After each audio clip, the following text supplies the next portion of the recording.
Begitu juga dengan Uwais Al-Qarani, bukan sahabat tapi sahabat minta doa kepadanya.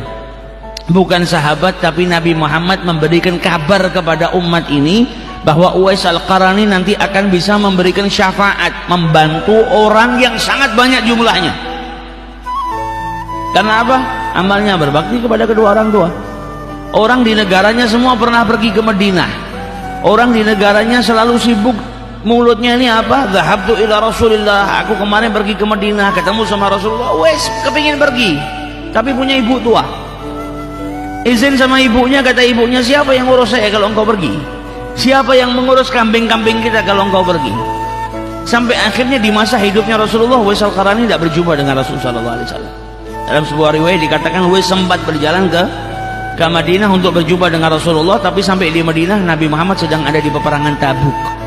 Dan wasiat ibunya apa? Sampai di sana ketemu nggak ketemu cepat pulang, karena saya butuh dirimu. Baktinya kepada orang tua sampai menjadikan Uwais Al-Qarani ini bukan sahabat tapi para sahabat minta doa kepada dirinya. Sampai Rasulullah mewasiatkan kepada Sayyidina Umar, nanti kelak anak ini Uwais Al-Qarani akan datang setelah wafatnya Nabi Muhammad. Nabi Muhammad ngasih wasiat kepada Umar bin Khattab, kalau engkau berjumpa, mintalah kepadanya beristighfar untukmu.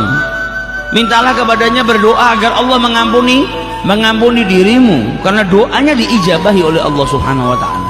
Majhulun fil ardi wa masyhurun fis sama. Ini orang di bumi nggak ada yang kenal, dianggap gembel, dianggap orang gila, tapi di langitnya Allah Subhanahu wa taala sangat dikenal. Uwais Al-Qarani di Yaman, di negaranya Yaman, nggak dianggap manusia, dianggap orang dipandang sebelah mata, orang miskin. Bahkan ada beberapa orang yang menganggap dia orang gila karena hidupnya sama Allah Subhanahu wa taala. Hidupnya dia gunakan untuk beribadah kepada Allah Subhanahu wa taala. Pakaiannya sobek-sobek, nggak punya apapun. Kalau makan terkadang ngais-ngais di sampah, cari makanan sisa dari manusia. Bahkan kalau makan terkadang ada anjing datang ke sebelahnya. Anjing itu menggonggong seakan-akan ngasih isyarat, ini sampah tempatnya saya makan, bukan tempatnya manusia. Maka apa kata Uwais Al-Qarani? Anta kul mimma yali wa ana akul mimma yalini. Aku makan di tempatku, di bagianku, tidak ganggu bagianmu. Kau makan di bagianmu, kita sendiri-sendiri. Kalau melihat anjing terkadang menangis, engkau ini nggak dihisap sama Allah Ta'ala. Kalau saya dihisap dan nanti saya berhasil, saya dimasukkan surga, berarti saya lebih mulia daripada engkau. Tapi kalau saya nanti nggak berhasil di yaumul hisab, saya dimasukkan neraka, berarti engkau lebih mulia daripada saya. Hatinya Uwais Al-Qarani, hati yang sudah dekat sama Allah Subhanahu wa ta'ala. Makanya ketika datang ke Mekah, ketika datang ke Madinah, Sayyidina Umar bin Khattab teringat dengan sabdanya Rasulullah. Ada rombongan dari Yaman datang, ditanya sama Sayyidina Umar, afikum Uwais? Apakah ada di antara kalian yang bernama Uwais? Maka orang-orang Madinah ini bingung, Uwais siapa yang kau maksud wahai Amirul Mukminin? Kami ini nggak kenal orang nama Uwais kecuali salah seorang miskin yang pergi sama kami ini ikut rombongan jaga unta-unta kami. Dia ada di ujung Madinah, mengembalakan unta-unta kami, ngasih makan, ngasih minum, mandikan unta kami, memperistirahatkan unta kami. Gak ada Uwais yang lain, karena mereka nggak masuk di kepala mereka, nggak masuk di otak mereka kalau yang dimaksud sama Umar bin Khattab Uwais itu, karena Uwais ini orangnya nggak dipandang. Kami nggak kenal orang nama Uwais kecuali itu. Kata Sayyidina Umar, antarkan saya ke sana. Sayyidina Umar ngajak Sayyidina Ali, ayo kita pergi temuin Uwais. Ini yang diwasiatkan sama Rasulullah. Bahkan Nabi Muhammad ngasih tanda-tanda Uwais ini pernah punya penyakit baras, punya penyakit seperti belang putih-putih di badannya, dan dia minta sama Allah agar disembuhkan dari penyakit belangnya.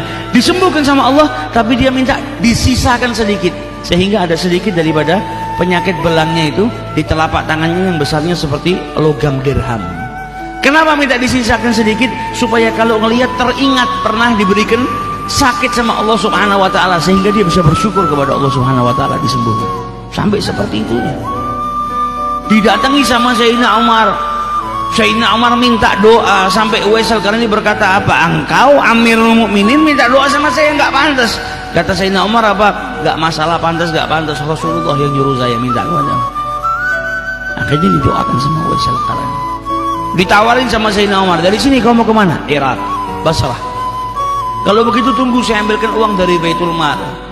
Kata Uwais, apa ini? Saya punya uang, upahnya mengembalakan unta. 4 dirham. Nggak tahu apakah uang ini saya masih bisa hidup sampai uang ini habis. Ibarat kata 40.000 rupiah. Kita mungkin kalau di Solo bisa makan 4 bungkus lah. Bisa pagi, siang, malam ketemu sarapan lagi. Saya nggak tahu apakah uang ini habis dan saya masih hidup. Bisa jadi baru saya pakai sedikit saya sudah mati. Saya nggak butuh, cukup ini. Kalau begitu saya ambilkan pakaian yang bagus, kata Sayyidina Umar. Pakaiannya sudah compang-camping, sudah jelek. Oh ini masih bagus, masih bisa dipakai. Saya nggak tahu apakah saya masih hidup ketika pakaian ini sudah sobek-sobek dan sudah tidak layak dipakai. Selagi masih bisa saya pakai. Kalau begitu saya akan kabarkan ke Malik al-Basrah yang megang Basrah, gubernurnya, supaya dia ya'tani bika, memperhatikan dirimu, bantu dirimu. Kata wes jangan. Saya lebih suka seperti orang yang nggak dipedulikan, orang-orang biasa, rakyat-rakyat biasa, nggak ada yang kenal. Saya lebih suka hatinya orang yang sudah dekat sama Allah, orang yang bakti sama orang tuanya, sudah nggak ada lagi penyakit hati.